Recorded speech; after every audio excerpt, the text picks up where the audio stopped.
नमस्कार साथियों, N V Sanskrit classes में आपका हार्दिक स्वागत और हार्दिक अभिनंदन करती हूँ। तो उठो जागो, तब तक मत रुको जब तक अपने लक्ष्य की प्राप्ति ना हो जाए। तो आज हम अनुष्टुप छंद की चर्चा करेंगे। उससे पहले हम आर्या छंद देख चुके हैं। और देखो, सबसे मेन बात यह है कि आप रेगुलरिटी के साथ जुड़े रहो। आपको क्लास को लाइक, शेयर और सब्सक्राइब करना है ताकि ज़रूरतमंद विद्यार्थियों तक ये क्लास पहुँचे। और ये क्लास इतनी इम्पोर्टेंट है कि ये संस्कृत की जो भी जितने भी एग्जाम होती हैं उनमें छंद जरूर पूछे जाते हैं, है ना। तो ये बहुत इंपॉर्टेंट क्लास होने वाली है, तो आप ध्यानपूर्वक सुनेंगे। तो अनुष्टुप छंद की हम चर्चा करेंगे। तो अनुष्टुप छंद का जो लक्षण होता है वो है श्लोके षष्ठम गुरु गेयम सर्वत्र लघु पंचमम द्विचतुष्पादयो ह्रस्वम सप्तमम दीर्घम अनयेहो। देखो, इसका पहले आप हिंदी अर्थ लिख लो कि जिस छंद में, यहाँ पे इसका हिंदी अर्थ लिखो, जिस छंद में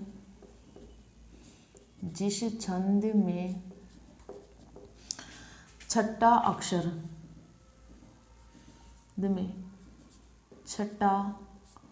अक्षर गुरु, पांचवा अक्षर, ये ऐसे लिखो आप, है ना, छवा अक्षर, पांचवा अक्षर लघु और दूसरे और चौथे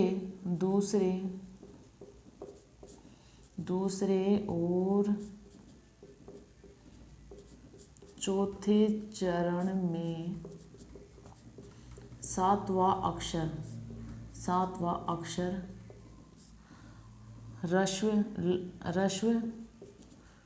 होता है और अन्य में यानी पहले व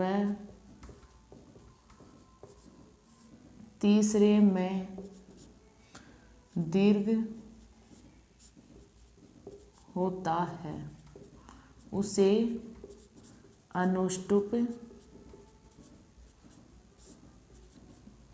छंद कहते हैं, है ना। उसे अनुष्टुप ये छंद है, अनुष्टुप छंद कहते हैं। तो ये आपका हिंदी अर्थ है और ये आपकी संस्कृत में इसका लक्षण है। अब देखो, फटाफट से आपको इसमें और कुछ भी नहीं करना है, छठा अक्षर गिनना है। तो देखो, याद है, इसको गिनेंगे नहीं। तो 1 2 3 4 5 6, छठा अक्षर है रू। तो ये रू, इसमें छोटी ऊ की मात्रा है, तो ये क्या हो गया आपका, छोटा ऊ है। लेकिन इसके बाद में संयुक्त वर्ण है ग।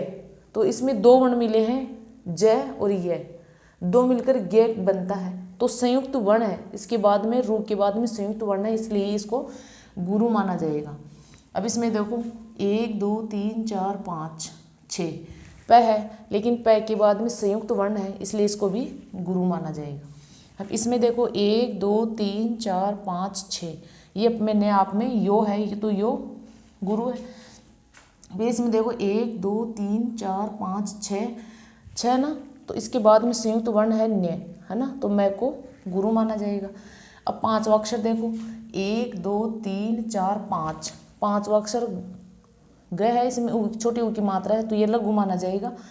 इसमें देखो 1 2 3 4 5, ये ग से गड़ी वाला है, ऊ की मात्रा है, तो ये भी लघु माना जाएगा। अब इसमें देखो पांचवा अक्षर 1 2 3 4 5, द है, द ये लघु। इसमें देखो 1 2 3 4 5, ये घ है, तो ये लघु है। अब देखो कि दूसरे और चौथे चरण में सातवां अक्षर ह्रस्व होगा, तो दूसरे अक्षर में चरण में सातवां देखो 1 2 3 4 5 6 7, ये है य और च, संयुक्त वर्ण है।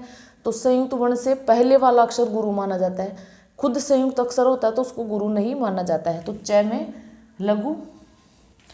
अब चौथे चरण में देखो सातवां अक्षर 5 6 और ये 7 में, तो ये म कौन सा है, लघु, सही है। अब अन्य में सातवां अक्षर दीर्घ होगा, यानी पहले में और तीसरे में। तो ये छठा और सातवां, ये तो एक की मात्रा है बड़े की, तो ये क्या हो गया गुरु। और इसमें भी देखो है तो इसके बाद में स्व संयुक्त वर्ण है, तो इसको भी क्या माना जाएगा गुरु।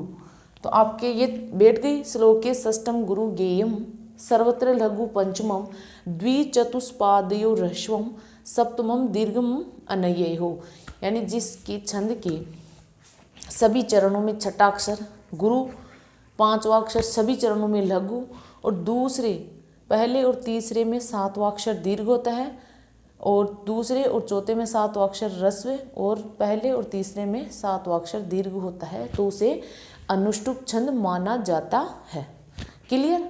तो आप इसका स्क्रीनशॉट ले लीजिए। अब आपका अगला छंद है इंद्र वज्रा छंद। तो आपको देखो, मैं आपको बताई थी कि आपको लक्षण याद होने चाहिए। अगर आपको लक्षण याद है तो बस आपको पूरा छंद याद है। उदाहरण याद करने की आपको अलग से ज़रूरत नहीं है, बस आपको गण चिन्ह लगाने आने चाहिए, और कौन से छंद में कौन सा गण आएगा ये आपको लक्षण से ही पता चल जाएगा, है ना। तो अब देखो, इंद्र वज्रा छंद का लक्षण है शादिंद्र वज्रा यदि तौ जगोग है, शादिंद्र वज्रा यदि तौ जगोग, बस ये लाइन आपको याद रहनी चाहिए। तो आपका इंद्र वज्रा छंद पूरा कंप्लीट हो गया, यानी आपको पूरा कंप्लीट याद हो गया। बस आपको ये, अगर ये इतनी सी लाइन याद है तो इसमें आपको लक्षण भी याद हो गया, उदाहरण भी याद हो गया, और गण चिन्ह भी याद हो गए। अब देखो कैसे, शादिंद्र वज्रा यदि तौ जगोग, यानी जिस छंद में तौ यानी दो तैगण और जय यानी एक जयगण और अंत में दो गुरु होते हैं, तो उसे इंद्र वज्रा छंद कहते हैं। तो अब आपको कॉमन सेंस की बात है, आप इसका लक्षण याद करोगे तो इस लक्षण की लाइन में ही आपको छंद के कौन कौन से गण आएंगे आपको पता चल जाएगा। तो इसमें तौ जगोग है, तो दो तैगण जयगण और दो गुरु, बस आपका इंद्र वज्रा छंद। अब इसकी हिंदी में आप परिभाषा लिख लो, जिस छंद में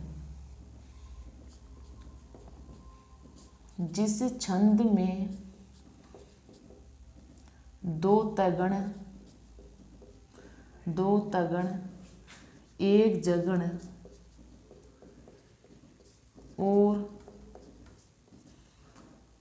दो गुरु होते हैं, वह इंद्र वज्रा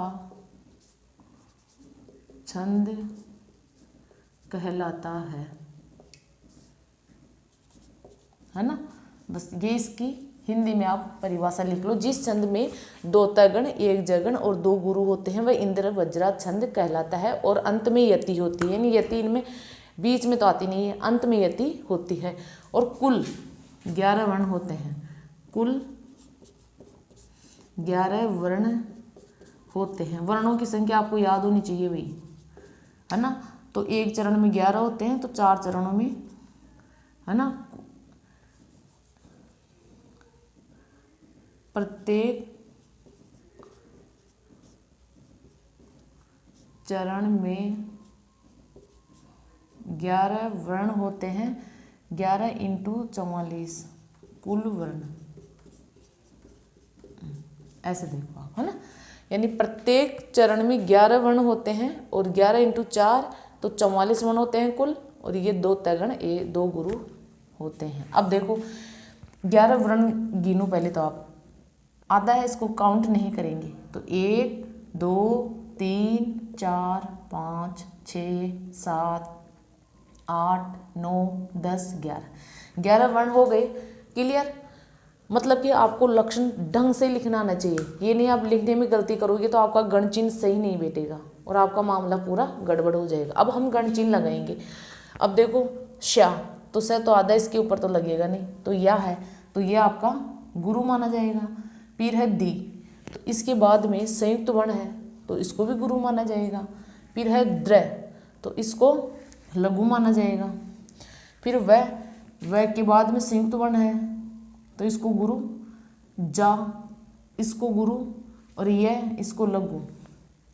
फिर दी लघु, फिर ताऊ गुरु, फिर जय लघु, फिर गुरु, और अंतिम वर्ण को विकल्प से गुरु माना जाता है, चाहे वो ह्रस्व हो, चाहे लघु दीर्घ वर्ण हो, चाहे ह्रस्व वर्ण हो, उसको अंतिम वर्ण को विकल्प से गुरु माना जाता है। अंतिम वर्ण तो हमेशा ही गुरु आएगा। ठीक है, अब देखो तय का गणचिन्ह क्या है, ताराज, और जय का जबान। तो इसका गणचिन्ह आएगा ऐसे और इसका आएगा ऐसे। तो देखो ये हो गया आपका तयगण और ये भी हो गया तयगण, और ये हो गया आपका जबान, सॉरी, ये हो गया आपका जबान, जगण, है ना, और ये दो गुरु। ठीक है, ऐसे आपको गण चिन्ह लगाने आने चाहिए, लक्षण अच्छे से याद होना चाहिए, और आपको जो मैं सूत्र बताई थी, यह माता राजभान सलगा, वो भी आपको याद होना चाहिए। यानी आपका जो प्रकार परिचय ये मैं बताई थी, छंद की जो शुरू की 2 क्लासें दी थी, उनको पहले आप देखना, फिर इस क्लास पे आना, है ना। तो आप इसका भी स्क्रीनशॉट ले लीजिए।